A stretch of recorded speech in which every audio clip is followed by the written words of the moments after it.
Si Dr. David Demko, isang professor of gerontology sa University of Michigan, kung kinocompute niya ano yung estimated haba ng buhay ng isang tao base sa lahi, sa pamilya, kung nag-exercise ba siya, may bisyo ba siya, ano bang nagpapa-check up ba siya, at paano yung mental at emotional outlook niya. Mako-compute ninyo yung haba ng iyong buhay. So tayo sa Pilipinas, mag-start tayo sa 70 years old. Actually, pwede nyo i-compute. Kung gusto nyo i-compute, lagay nyo lang 70 years old. So, yan kasi yung average lifespan sa ng mga Pilipino. Swerte, Doc Lisa, yung mga nasa Japan, 79 ang average nila, plus 9 eh. Kasi healthy sila kumain. So, ito start tayo sa 70. Tignan natin ang ating mga tips. Reggie, lapit tayo. Focus natin dito. Sige, yan. So, depende po. Tignan natin. So, hereditary. Depende sa gender, ha? So, sa mga babae dyan, kung kayo ay babae, plus 1 year agad. Mas mahaba ang buhay ng mga babae kaysa sa lalaki. Bakit? Mas less risky kasi ang buhay nila Doc Lisa, di ba? Wala sa military, mas di masyadong risky yung trabaho. Mas nagpapa-check up yung mga babae. Kaya kayo po lahat ng mga babae, Doc Lisa, plus 1 ka na, 71. So, salamat sa mga watchers, sa mga babae. Tayong mga lalaki, sorry po, 68 years na lang average lifespan natin kasi minus 2 tayong lahat. Base ito sa pag-aaral ng maraming tao. Number 2, meron ba kayong tatay o lolo o lola na lampas 85 years old? Ha? Check tayo, check kung meron. Kung meron kayong magulang o yung lolo-lola mo more than 85, napakaganda po nito. Ibig sabihin, maganda lahi mo. May lahi kayong long life plus 2 years. Ha? Pero kung yung magulang mo, let's say yung tatay mo, 50 years old pa lang, na heart attack na, namatay sa bisyo, sa alak, yun, medyo hindi maganda yan sa lahi natin. So, pag matanda ang inabot ng parents, maganda genes mo, hahaba din buhay mo. Number 3, ito, may lahi ba kayo ng diabetes? Meron bang may cancer? Meron bang may sakit sa puso, sa pamilya? Ha? Kung meron kayong lahi nitong mga sakit, minus 2. Mababawasan tayo ng 2 years. Maganda po aralin natin itong mga factors para alam natin paano tayo mag-iingat. Ito nakakatuwa sa nakita nila. Kung meron kayong anak na 2 babae, kailangan daw 2 girls eh. Minimum 2 or more daughters na kasama nyo sa bahay or at least nandito sa parehong bansa plus 3 years daw ayon sa pag-aaral. Ha? Alam nyo naman, yung mga babae, sila talaga nag-aalaga sa magulang nila pag may sakit. Sila nagdadala sa ospital, sila nagbabantay. Kami mga lalaki, minsan hindi ganun ka nagbabantay. Ito naman kasi, average lang, di ba? Pwede naman yung lalaki magbantay, pwede rin naman na kahit may sakit sa puso, haba buhay mo, pwede rin naman eh. Pero ito kasi on the average na ito ang nakukuha. At ito po, nakakatuwa. Pag kayo ay graduate sa high school, yung mga bata, tuloy-tuloy lang ang pag-aaral. Nag-graduate ka ba high school o college, plus 2 years sa buhay mo. Kasi syempre, nag-aral ka, alam mo yung... Itinuro yan sa science. Yes, alam nyo ang safe sex, alam mo yung paghuhugas ng kamay, alam mo yung mga iiwasan. Kaya napakahalaga yung mag-aral kayo sa mga bata para humaba yung buhay. Sayang yan, plus 2 nakikita nila yan eh. Basta high school graduate, college graduate, mas maingat sila at hindi yung basta-basta. Isa sa pinakamaiksi ang buhay, Doc Lisa, na profession, yung mga very risky, mga car racer, yung mga wrestler. Ang mga wrestler, parang 50 years old lang or 60, namamatay na eh. Very risky kasi yung buhay nila. So, ito, next. Depende, ito naman, puro plus. Depende sa iyong diet at exercise, nakakahaba ng iyong buhay. So, depende sa iyong kinakain. Kinakain, to. So, kapag tayo ay nagdieta o nasa tamang timbang at nag-ehersisyo, syempre, mas maraming plus sa ating buhay. Gaya nito, kung 'di ba lagi nga nating sinasabi sa inyo, maganda prutas, gulay, isda. Pag yan ang ating madalas kainin at hindi karne, plus 2 years sa ating buhay. Pero pag laging karne, baboy, mamantika, makolesterol, minus 3 sa inyong buhay. So gusto talaga natin isda, prutas, gulay. Yan, kita mo to ha, minus 3 to ha, minus 3, colon cancer, cancer sa breast, cancer sa atay, cancer sa tiyan, cancer sa bituka, lahat ng cancer dahil sa kakakain ng baboy, baka, taba, prito, fast food, lahat na ng paulit-ulit na mantika. Kaya sinasabi ko sa inyo, health is wealth, pampahaba ng buhay to. Dito tayo sa plus, ha? Huwag tayo dito sa minus. Ha? Kahit hindi ganun kasarap para sa inyo sa yung prutas, gulay, sa umpisa lang yan. Masasanay din kayo sa lasa. At yung mga sauce, di ba, Doc Lisa, wag masyadong maalat. Yes, kaya nga kung pwede vegetarian, tsaka fruitarian, mas maganda. Dun sa mga on and off na nagdedeta o kung ano yung nauuso, yung sunod ng sunod dun sa mga diet fads, ay nako, minus 5 sa inyong buhay. Basta gusto natin yung talagang araw-araw sumusunod. Kaya hindi yung kung kailan lang may uso. So, wag din tayong nagpapapaniwala sa kung ano-anong mga diet fads minus 5 years sa ating buhay. Ito, Doc Lisa, yung bigla-bigla nagpapagutom eh. Ito yung mga diet Oo, fads kaya na... Yung minsan, all meat. isa, puro high protein, puro karne kinakain, walang kanin. O yung iba, sinubukan na isang araw hindi kakain, gugutumin ng sarili. Hindi nag-aalmusal, sige lang, diet, uso ito, uso yan. Nagka-loko-loko tuloy yung katawan. Minus 5, ang laki na minus nyo. Laki na minus sa diet fads eh. Hindi kaya ng katawan yan eh. Nahihirapan ang Nahihirapan. Kailangan moderation. Pare-pareho kinakain. May pakonti-konti. May prutas, may gulay, may gatas. Talagang assorted na pakonti-konti. Kain at syempre hindi lamon. Oo, Yes. kasama na rin tong daily aerobic exercise. Ibig sabihin, pwede kang maglakad papunta sa iyong trabaho. So, pag araw-araw naglalakad ka, plus 3 years, tsaka yung mga yung naglalakad lang papunta sa trabaho, kung kaya naman, yung hindi delikado yung nilalakaran, plus 1 year. Gamitin ng hagdan, imbes na elevator, form of exercise din yan. Ngayon, yung mga nagda-drive papuntang trabaho, Nako, nakita traffic. natin ang traffic ngayon, talagang magkakasakit ka sa sobrang traffic, minus 3 years sa inyong buhay. So, sana maayos na ang traffic sa Pilipinas. Yan, traffic sa Pilipinas. Oo, nagparinig ako kasi talagang traffic na po. Grabe yung traffic. Nako sa atin. Yes. Ito naman ang next natin. Tungkol sa mga, ito puro minus, Doc Lisa. Ha? Sa lahat nakikinig, hindi ito plus, pero ito pampa minus. Yan, Doc Lisa, ito magpakita.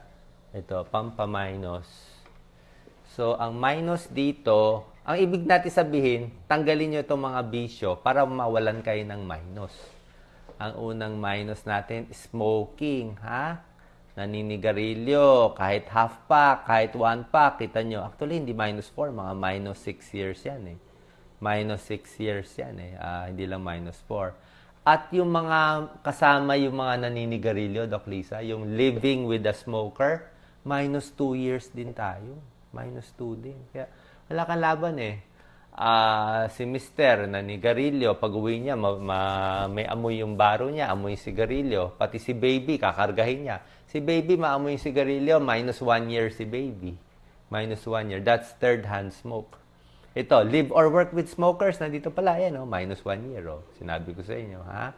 So, yan yung average base sa mga interview ng daan-daang libong tao at nakita nila ito yung average lifespan nung mga maiksi ang buhay, maaga na mamatay, at yung mahaba ang buhay. Ito, bisyo, alak. Sinabi ko, di ba, everything in moderation. Mas maganda, wag uminom ng alak. Kung gusto uminom, konting-konti lang.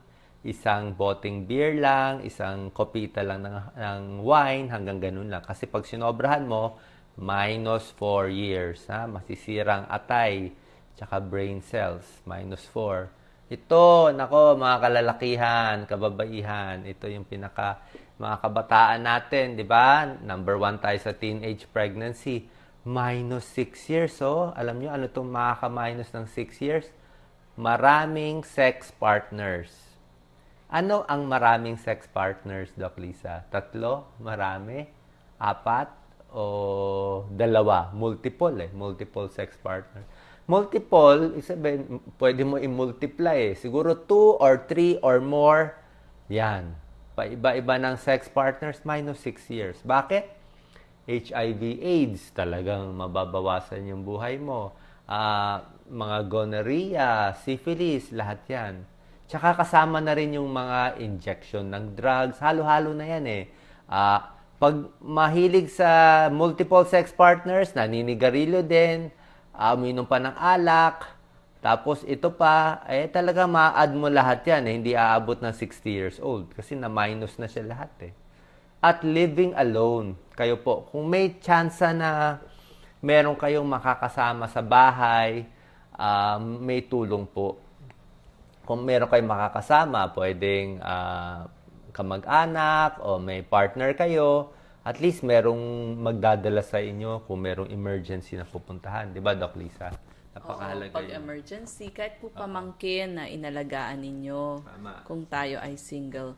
So, doon sa pinakita ni Doc Willie, wala na hong natira doon sa buhay ng maraming bisyo. Ito nga ito Kasi, borderline minus eh. Ito all minus. For sure, Pinagsama-sama magkakasama na yung sigarilyo, alak, at maraming sex partners. Yes. So, salamat sa pag-share at pakitag sa inyong kaibigan na smoker. Yes, pakitag sila. Pakita natin itong board. Mga mabibisyo. Yung mahilig sa alak, pakitag din. Ha? Sabi mo, hi, nakikitag lang. Pasintabi. Yung maraming partners, wag mo na lang sabihin marami siyang partners. Itag mo na lang siya konti. At living alone, mas maganda may kasama. Pero, hindi lang tayo puro minus, di ba? Maglalagay din tayo ng mga plus para sa inyo. Ito, Doc Lisa, gusto naman nila to. Pampadagdag. Yes, pwede natin. Annual check-up na kahaba ng buhay. Kung pwede sana, may blood test tayo kada taon, 6 months or 1 year. Mas maganda pagkatapos ng bagong taon o kaya naman every birthday ninyo pag ginagawa nyo ito plus 3 years sa inyong buhay. So, ang nagpapa-check up, blood test, x-ray, ECG plus 3 years sa kanyang buhay. Ngayon, yung lahat naman ng trabaho natin may stress eh. Pero kung marunong kayong magtanggal ng stress, kaya nga stress management, tinuturo po yan sa mga HR or dun sa ating human resource ng ating mga opisina, plus 4 years. Pag marunong kayo mag-relax at magtanggal ng stress sa trabaho, yung mga marunong tumawa, lalo na sa kanilang pagkakamali, plus 1 year sa kanilang buhay. Tsaka, nakakatulong po yung pagiging religious o yung meron kayong religion na pinaniniwalaan. Yung pong mga may religion at talagang nagpa-practice o pumupunta dun sa kanilang simbahan. Siyempre tayo, iba-iba naman ang simbahan natin. Okay lang po yan. Plus 2 years sa ating buhay. At yung mga nagvo-volunteer o nagcha-charity work, kada linggo, plus 2 years sa inyong buhay. Yes, tama yung mga sinabi mo, Doc Lisa. Dito, base dun sa pag-aaral, itong practices faith, ay inaral ko maiging yan eh, yung connection ng prayer sa haba ng buhay. Yung mga pumupunta dun sa simbahan nila, kahit anong simbahan, kung ano man ang religion ninyo, basta weekly ang punta, weekly ang dalaw. Plus 2 years sa buhay. Kasi support group yun eh. Oo, tsaka syempre mas relax ka, mas iniingatan mo yung katawan mo, mas healthy. Ito rin, yung mga nagvo-volunteer, tumutulong weekly ha. Hindi yung tutulong lang once a year. Kung once a year walang plus eh. Kailangan weekly kasi nakakataas yan ng mga good hormones sa katawan, mga endorphins. So nakita natin dito yung mga check-up, iwas stress plus lahat yan. Ang ganda ng plus, di ba? Talagang, Pero may minus din. pag Sa hindi mo mga ginawa, hindi nagpapacheck pag up. hindi mo ginawa, yan, -3. Pag lagi kang stress, mainit ang ulo, nilalabas sa Facebook ang init ng ulo, -3. Hindi naman. Okay, tapos yung laging seryoso, laging mainit, laging angry, -3. Galit sa mundo, -3. Kaya kahit nagkamali tayo ng sagot, okay lang, +1 naman sa buhay natin. So, ito yung iingatan natin. Tsaka tama-tama to, Doc Lisa, nakita mo isa to sa goals natin eh. Meron na tayong kinausap na isang doctor na magaling na tumutulong sa atin na sabi ko, tulungan mo ako gawa tayo ng isang batas para sa libreng check-up sa Pilipino. Kasi nakita natin, ang libreng laboratory test at libreng check-up ay makakadagdag ng +3 years sa lahat ng Pilipino. 100 million Filipinos tayo ngayon. So, +3 years. Yung kababayan natin ngayon, walang libreng lab test, walang libreng check-up, kaya -3 years. So, makita nyo, halos 6 years ang madadagdag sa buhay ng Pilipino kung magbibigay tayo ng libreng check-up sa bayan. Tsaka pinakompute ko na eh. Doc Lisa, yung libreng check-up, aabot lang siya ng, sa bawat tao, makakuha ng 1,000 per year na libreng check-up or 2,000 pesos a year. Kung 2,000 pesos a year, i-cover natin yung 20 million na may hirap na Pilipino, that's 2,000 pesos abot ng 40 billion pesos a year. Kaya yan sa budget ng gobyerno. 40 billion a year, meron ka ng libreng check-up plus 6 years, lalo na sa mahihirap. Kung 1,000 lang ibibigay natin na lab test na libre a year, pwede rin 20 billion pesos a year. So, pag may batas dyan, malay natin, meron tayong makilalang congressman, hopefully may ilang senador kilala natin, ipupush natin yan para magkaroon ng libreng lab test. Pwedeng through PhilHealth, pero sa tingin ko, national government na magbibigay. Kasi alam ko, kayo, ang problema lagi hindi alam na ang taas na pala ng blood sugar, ang taas na pala ng anemic na pala, diabetic na, may sakit na pala sa puso, may bukol na pala sa tiyan. Wala akong pera pang lab test. Ang mahal-mahal ng X-ray, ECG, ultrasound. So, I think 2,000 pesos sa murang laboratory, makakahaba. And we have the basis. Diba, Doc Lisa, pakita natin talaga sa mga nakikinig sa atin. Baka meron tayong mga politicians yan. Maganda po yan. Libreng lab test sa Pilipino. Gustong-gusto yan. I'm sure lahat na nakikinig, check yan. Walang hindi mag-check yan kasi yan ang kailangan natin. Wala pa tayong libreng lab test sa PhilHealth. Sa PhilHealth, kailangan ma-hospital ka muna. Malaking tulong ang PhilHealth.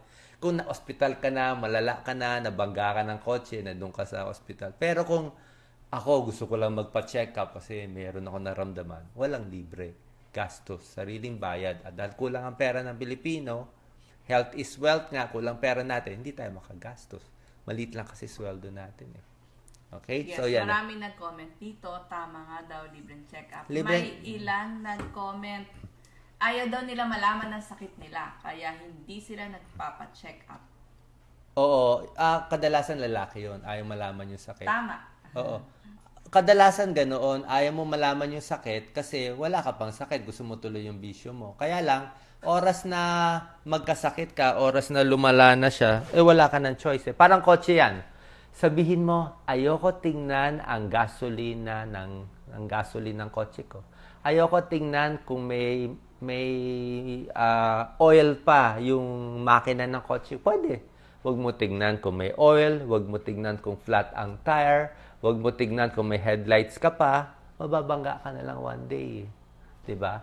Like yung kilala ko ngayong pasyente, hindi naman siya mamamatay ng kinabukasan, namatay siya, hindi eh. Maghihirap pa siya ng 5 taon, makakawawa siya, ang daming operasyon, mauubos yung milyong-milyong pera, kawawa. Kawawa ang pamilya mo, ubos ang pera ng pamilya mo, mabebenta yung bahay mo, yung kotse mo, matitigil yung aral ng bata mo dahil hindi ka nagpa-check up. Check up na takot sa dugo, isang test lang eh. Pag nakita natin diabetic, di bawas sa matatamis. Nakita natin mataas cholesterol mo, bawas sa matataba. Nakita natin kulang sa dugo, di kumain ka ng vitamins pampataas ng dugo. Simple lang eh. Nakita natin mababa potassium mo, kumain ka ng saging, buhay ka na. 'Di ba? 'Di ba? Kailangan natin ng check-up dahil gusto mo i-check up ang kotse mo para hindi mabangga yung pamilya mo. Okay lang yan. Hayaan mo, pag ako nag-check up, kahit gaano ka bad news, gagawin kong good news para sa'yo. Di ba? Eh, kung good news na masasabihin, di nag-celebrate kayo. Di ba? Check up kayo, normal eh. Hindi.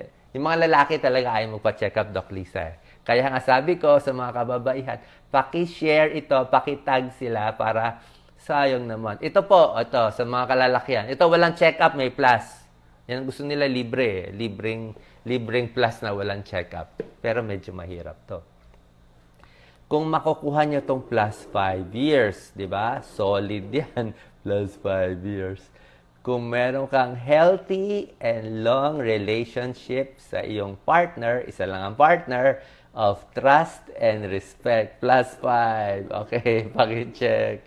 Sa mga babae, mga lalaki, comment kayo. O, itag mo yung partner nyo, si Mr., si Mrs., kung sino man regular partner nyo, plus 5. Pero kung lagi kayo nag-aaway, hiwalay, may babae, may lalaki, minus 2. Talagang sasakit ang ulo mo dyan, minus 2. So, actually, nakita nila yan eh, kasi mas masaya. Ito po, maganda, Doc Lisa, owning a pet dog or a pet cat na nakakadagdag Or ko. pwede rin makialaga ka na lang ng pet ng iyong kapitbahay Oo kung lagi mong maiiwan yung iyong pet kasi kailangan niya ng isang yaya eh. So, yun merong mga inaalaga ang dogs or cats plus 2 years sa kanilang buhay. So, good news yan sa mga animal pet lovers. At dun sa yung mga kaibigan, mas preferred natin sana iba-iba ang age. Older Oo at nga, younger maganda yan. sa iyo plus 1 year. Oo, mas gusto natin iba't iba ang age. Mas masaya kasi sumama dun sa mga mas bata at dun naman sa nakakatawa ka ng wisdom. Kaya pag pipili ng kaibigan of all ages, plus 1 sa inyong buhay. At yung mga in love, makakadagdag ng 7 taon sa inyong buhay kasi in love ka eh. Meron kang reason para mabuhay sa mundo at mag-iingat ka. Siyempre, ayaw mong iwan yung iyong mahal sa buhay. So, ito in love sa partner, sa boyfriend, sa girlfriend, pwede rin sa spouse, sa anak, at sa magulang.